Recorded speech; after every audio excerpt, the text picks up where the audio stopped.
एका शेतकऱ्यास एक कृषी पंप छापील किमतीवर 12% सूट मिळाल्यानंतर ₹6600 मिळाला, तर कृषी पंपाची छापील किंमत किती? काय म्हणते किती सूट दिली आहे? 12% सूट. कोणतीही किंमत स्वतःमध्ये असते 100%. त्याच्यामध्ये 12% सूट दिली तर किती राहिले? 100तून 12 गेले 88%. म्हणजेच त्या शेतकऱ्याला 88% मध्ये तो कृषी पंप मिळाला. तर मग आपण 88% म्हणजे किती झाले आपले?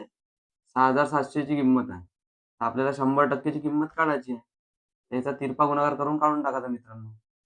6,600 गुणिले 100 भागीला इथं 88 करून टाकायचे.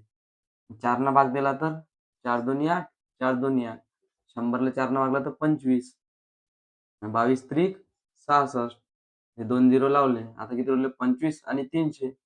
25 त्रिक 75 आणि 2 झिरो असे लावून टाकायचे. म्हणजेच त्या कृषी पंपाची छापील किंमत किती असणार आहे मित्रांनो? 7,500.